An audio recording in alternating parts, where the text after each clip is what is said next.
and welcome to my channel. I hope you enjoy this video. Hello everyone, well it's Dr. Charles again, and I'm so happy to be with you once again, and in a bit better mood this time, and we're going into the handbags, what's in the handbags, and of course they ain't handbags, they're buckets, and I'm going to prove it. This bloke here, Andrew Goff, he says they're pollen. He said that when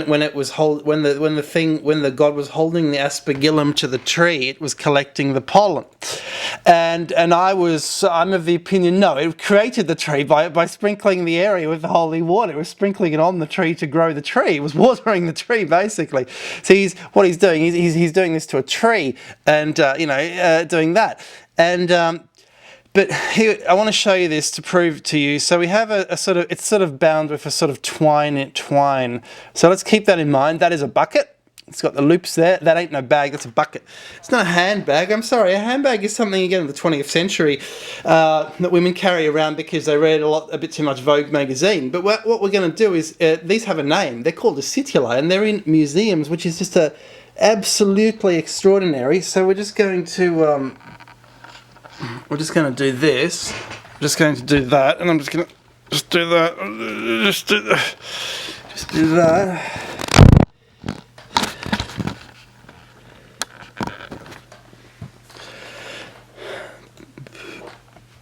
So let's examine these Situlae. So here is a Situla from the Etruria. And it's just absolutely amazing. So you see what Etruscan warriors looked like. These were basically descendants of the Atlanteans. This was an offshoot of the Tyrrhenian Empire. So these are the people who gave the Situlae to the Romans that I showed you in the previous video of the Roman Empire, which were the Catholics, the Catholic priests sprinkling the holy water around. So check that previous video. And there's a Roman Situla from Germany. And notice it's you see it's metal, but it's all been twined up. There's the loops, right? There's the loops, there's the twining, right? That's the Roman version, right?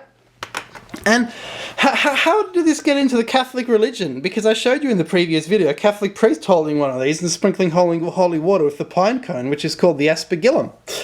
And here's the thing, here's the thing. Before the internet, people got really bored and had nothing to do. Like, absolutely nothing. There was nothing to do. Do you remember those times? There was nothing to do except listen to the radio.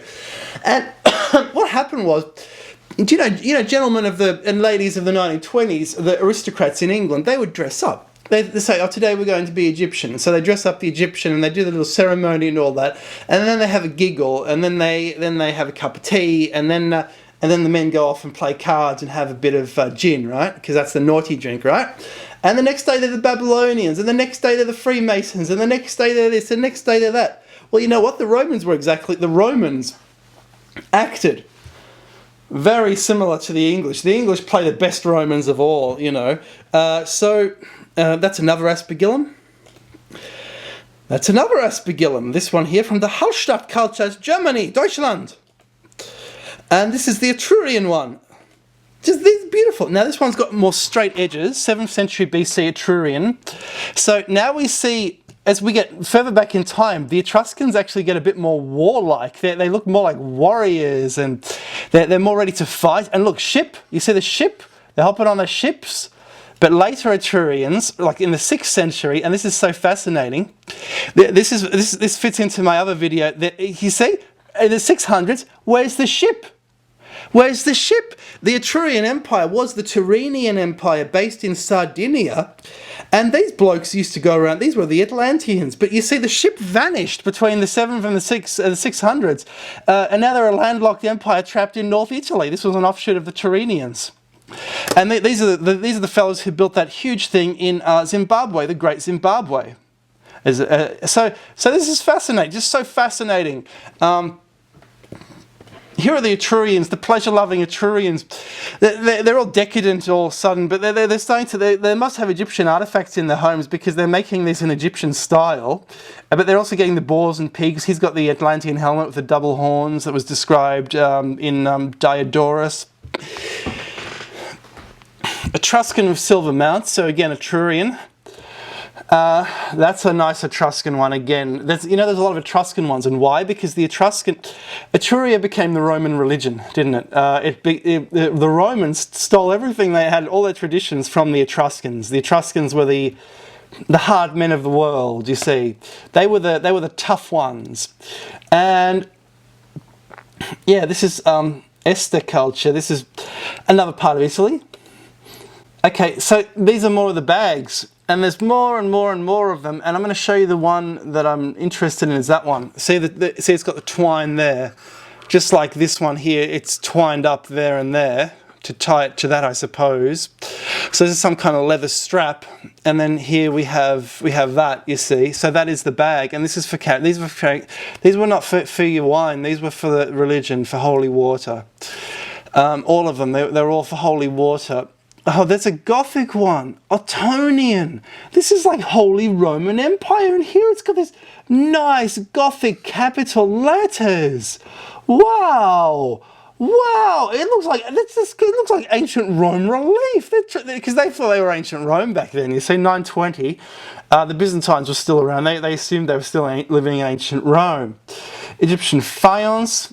And there's another bag, you see, and that's starting to look like the ones in this, you see what I mean? That's another one. See, they're not bags, people. They're buckets. Hey, an Egyptian one from the Ptolemaic period. It may as well be Greek, if we're going to that period. Here's a priestess carrying the bag, you see? She's carrying the bag, but you know what? If only they had 3 dimensions in these pictures, we might see it as a bucket. You see what I mean? You see what I mean? This is so fascinating. And it just continues and continues and continues. It doesn't... Oh, did you notice something?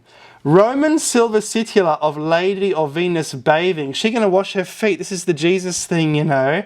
Jesus is Venus now. Fascinating. Interesting. They took this from paganism, you see.